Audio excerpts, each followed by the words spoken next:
বাসি কাজকর্ম সব সারা হয়ে গেছে। এখন হচ্ছে চলে আসলাম হচ্ছে পুজো করতে। রাতের বেলায় মিষ্টি এনে রেখেছিলাম পুজো দেবো বলে, আর এখানটায় হচ্ছে সব ঠাকুরের খাবারগুলো গোছানো হয়ে গেছে। এখন হচ্ছে ঠাকুরকে খালি দিয়ে দেব। আর গাছে কটা ফুল ছিল, সেই কটা ফুল দিয়ে হচ্ছে ঠাকুরের আজকে পুজো দেব। তো তারপরে হচ্ছে দেখো আমার কিন্তু পুজো দেওয়াও তারপরে হচ্ছে কমপ্লিট হয়ে গেছে, এখানে দেখতে পাচ্ছ। আর এখানে হচ্ছে এই যে আমার গোপু সোনাকে স্নান করেও খেতে দিয়ে দিয়েছি, তোমরা দেখতে পাচ্ছ। তো দেখো আমার গোপু সোনাকে কীরকম লাগছে তোমরা। তো তারপরে হচ্ছে ফ্রেন্ডস তারপরে রেডি হয়ে নিয়েছি, এখন যাচ্ছে হচ্ছে ছেলেকে স্কুল থেকে আনতে। তো তারপরে হচ্ছে দুইজন বেরিয়ে পড়লো। আর এখানটায় দেখো প্রায় 1-2 মাস ধরে একদম এত বৃষ্টি হচ্ছে আমাদের এখানে, আর এখানে একদম জল জমে যাচ্ছে। এটা হচ্ছে ছেলের স্কুলের ওখানকার জায়গায়, মানে এরকম পরিস্থিতি, পুরো কাদা প্যাচ প্যাচে।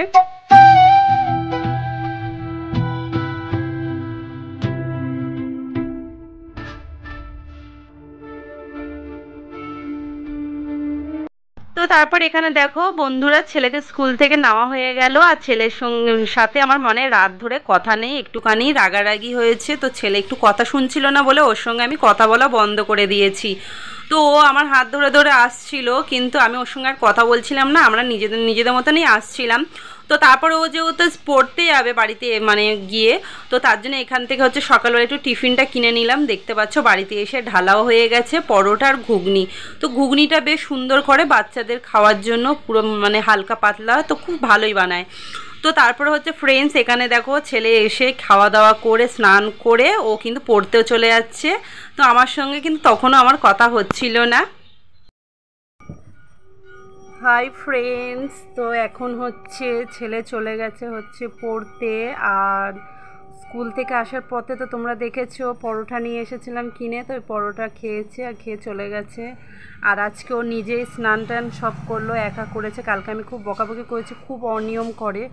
আর মানে একটু মাঝে এখন করে একটুখানি কথাগুলো একটু কম শুনছে, জানো তো বন্ধুরা। আর তো তারপরে হচ্ছে মানে কোনো কাজ মানে টাইমে করে না, তো তার জন্য কালকে খুব বকা দিয়েছি। তো তার জন্য ইচ্ছা করে বকা দিয়েছি আরও।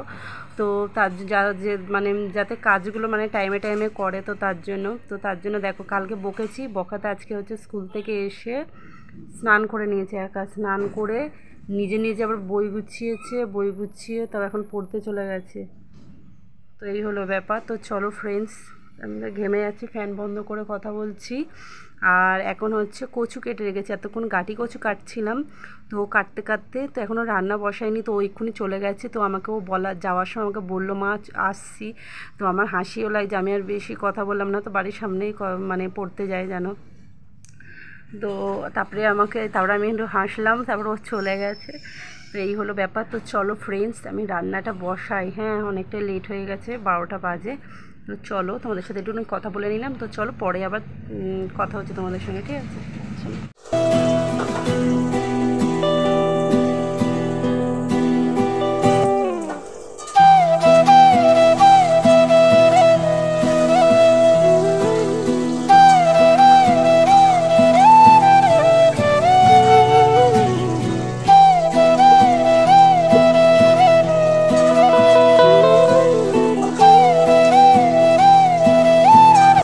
তো বন্ধুরা আজকে কি রান্না হচ্ছে সেটা তো তোমাদেরকে আর বলাই হয়নি। তো দেখো স্কুলে যাওয়ার আগে এখানে কচু আমি কেটেই স্কুলে গেছিলাম। তো যেহেতু এসে আমি ঝটপট করে রান্নাটা বসাতে পারবো বলে প্রেশার কুকারে সিটি মেরে নিয়েছিলাম 2খানা। আর আজকের কচু রান্নাটা একদম নিরামিষ করছি, যেহেতু শ্রাবণ মাস, তোমাদের দাদাভাই হচ্ছে নিরামিষ খাচ্ছে। তো তার জন্য হচ্ছে নিরামিষ গোটা জিরে আর হচ্ছে আদা জিরে বাটা দিয়ে করেছি রান্নাটা। আর কচুর তরকারি নিরামিষও ভালো লাগে আমিষও ভালো লাগে। তো কচু চিংড়ি দিলে করলে তো আরও হেভি লাগে খেতে, কিন্তু যেহেতু আমি নিরামিষ করছি তো তার জন্য হচ্ছে নিরামিষ খুবই ভালো লাগে খেতে। তো তারপর হচ্ছে তোমাদের দাদাভাই এসেছে হচ্ছে, তো যাচ্ছে কাজে। আর এখানে দেখো ফাইনালি রান্না হয়ে গেছে। চলো রান্নাটা কি করেছে, আছে কচু করেছিলাম আর সয়াবিন আলুর তরকারি। তো তারপরে হচ্ছে দেখো এখানে খাবার বেড়ে নিয়েছে। আজকে হচ্ছে আমার শ্বশুরমশাইতে খেতে খেতে অনেক লেট হয়ে গেছে, সন্ধ্যা নেমে গেছে, মানে সন্ধ্যা কি 5:30 নাগাদ বাজে। তো ওরা খেতে বসে পড়েছিল। তো তারপরে হচ্ছে আমরা যেহেতু অনেক আগেই খেয়ে নিয়েছি, তো ঘরে 2টো ভুট্টা ছিল, সেই 2টো ভুট্টাটা এখন পুড়িয়ে নিচ্ছি। তো আমরা দুজন এখন খাওয়া দাওয়া করবো। এখানে হচ্ছে ছেলে পড়াশোনা করছে। সমস্ত দিন শূন্যে ভেসে দিচ্ছি বাড়ি। তোমার দেখে মাথার ওপর কেমন করে মেঘ চলে যায়, হ্যালো বন্ধুরা, তো এটা হচ্ছে একদম পরের দিন ধরে দিয়ে আবার ব্লগটা আমি শুরু করছি। কালকে সন্ধ্যার পর থেকে ব্লগটা কন্টিনিউ করতে পারিনি। তো এটা হচ্ছে পরের দিন দুপুরবেলা ভিডিওটা। তো দেখো এখানে আমি এখন খেতে বসে পড়ছি। তো যেহেতু আজ হচ্ছে রবিবার, তো রবিবারে আজকে আমার জন্য স্পেশালি আমার জন্য আছে কী রান্না করেছি। তো দেখো আজকে পোস্ত দিয়ে পনির করেছি, আর অনেক দিন পরে পনিরটা খাচ্ছি, যেহেতু আমি খাচ্ছি নিরামিষ। তো যেহেতু আমি শেষ সোমবার পালন করব, তো তার জন্য হচ্ছে আজকে রবিবারটা আমি নিরামিষ খেয়ে নিচ্ছি। ভাত আর পনির দিয়ে ভাত খাচ্ছি, আর ওইদিকে হচ্ছে চিকেন হয়েছে ওদের জন্য, সেইগুলো আজকে আমি আর কোনো কিছু শেয়ার করব না তোমাদের সঙ্গে। এইটা আমি খাচ্ছিলাম, তো ভাবলাম তোমাদের সঙ্গে একটুখানি শেয়ার করি। তো তারপরে চলো খেয়ে নিই। তো তারপরে খাওয়া দাওয়ার পরে আমি দেখো পেয়ারা কেটে নিয়েছি, এখানে সবার জন্য পেয়ারা কেটে নিয়েছি। তো এত পেয়ারা কিন্তু আমি একা খাবো না, তো ওদেরকেও দেবো। তো চলো ফ্রেন্ডস, তো পেয়ারাটা আমি খেয়ে নিই। তো পেয়ারা খাওয়া দাওয়ার পরে আমি একটুখানি ঘুম দিয়েছিলাম, তো তারপরে আবার ঘুম ভাঙার পরে আবার ভিডিওটা অন করলাম। তো তারপরে হচ্ছে দেখো একটু ঘুমিয়ে একটু রেস্ট নিচ্ছিলাম, মানে 5-10 মিনিট মতো ঘুমিয়ে তারপর আবার ঘুম ভেঙে গেছে। তো ভাবলাম যে না, তোমাদের সাথে আবার একটুখানি ভিডিওটা আরম্ভ করি। তো দেখো তো একটু ঘুম হয়ে গেছে। তো তারপরে হচ্ছে ছেলে হচ্ছে দোকানে গেছিলো, দোকান থেকে কতগুলো লজেন্স এনেছে কিনে, দেখো রং বেরঙের কত সুন্দর লজেন্সগুলো লাগছে। তো এখানটায় লজেন্সগুলো আমাদের সবাইকে দিচ্ছিল, আর আমরাও এখন বসে বসে লজেন্সগুলো খাচ্ছিলাম। তারপরে এখন হচ্ছে আমি একটুখানি বাইরে বেরাবো। তো বন্ধুরা, তো তোমাদেরকে তো আমি বললাম যে আমি শেষ সোমবার করব পুজো, তো শিবের উপোস করব। তো তার জন্য হচ্ছে চলে যাচ্ছি দুজন মিলে একদম আমাদের বাজারে। তো চলো ফ্রেন্ডস, বাজারে আমি কি কি কিনছি তো চলো তোমাদেরকে এবার দেখিয়ে দিই। দেখো প্রথমেই চলে এসেছি আকন্দর মালা কিনতে। তো আজকে আকন্দর মালাগুলো অনেক দাম ছিল, মানে অন্য দিন তুলনায় আজকে অনেক দাম ছিল। এখানে বেলপাতা নেওয়া হলো, ফুল সব কিছু নেওয়ার পরে এখন চলে আসলাম হচ্ছে 5 রকমের আমি ফল কিনবো। তো এখানে হচ্ছে সব রকমেরই ফল ছিল। তো এখান থেকে আমি কিন্তু 5 রকমের ফল কিনেছিলাম। তো তারপরে হচ্ছে দেখো ফল টল আমার কেনা হয়ে গেছে। তো তারপরে হচ্ছে ফল আমি এখনও মনে হয় টাকা পয়সা দিচ্ছি দাঁড়িয়ে দাঁড়িয়ে মনে হচ্ছে কেন।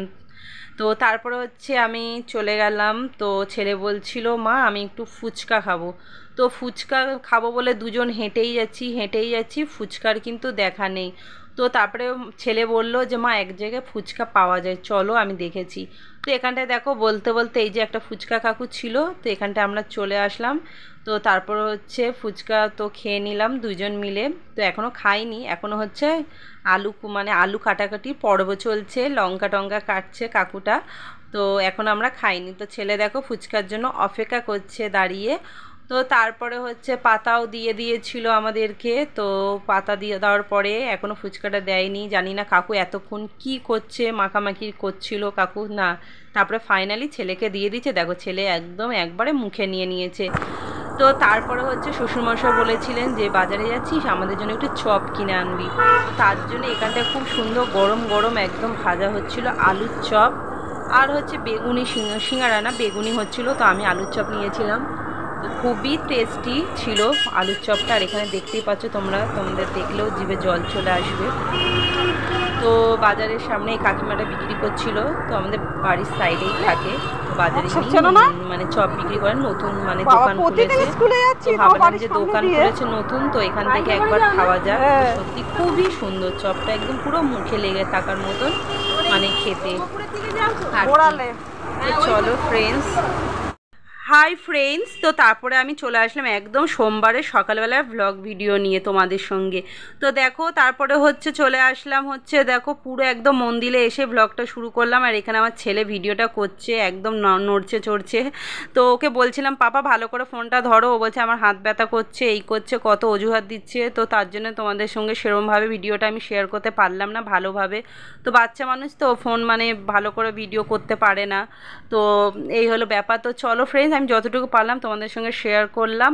আর তো দেখো এখানে আমি ধূপকাঠি আর মোমবাতি তো এখানে বাইরেই জ্বালাতে হয়, তো এখানে আমি ধূপকাঠি মোমবাতি ঠাকুরের দিকে দেখি, আর এখানটা হচ্ছে আমি ধূপকাঠিটা দিয়ে দিলাম। তো এখন হচ্ছে শিবের মাথায় জল ঢালবো। তো চলো ফ্রেন্ডস তোমরা দেখো আমি কীরমভাবে কি করলাম পুজো, যতটুকু পাচ্ছি তোমাদেরকে শেয়ার করার চেষ্টা করছি। মন্দিরটা ঠাকুরের ভীষণ ভালো, মানে খুব সুন্দর বলতে গেলে। ভিতরটায় শিব ঠাকুর আছে আর হচ্ছে তারা মা আছে। মন্দিরটা আমাদের এখানটায় বাড়ির সামনে কাছাকাছি মন্দিরটা আছে, খুবই সুন্দর মন্দিরটা দেখতে। তো দেখো যতটুকু পারলাম তোমাদেরকে তোমাদের সঙ্গে শেয়ার করলাম। তো এখন হচ্ছে অঞ্জলি হচ্ছে, তো তারপরে হচ্ছে ঠাকুরমশাই ব্রত কথা শোনাবেন। তো এই হলো ব্যাপার।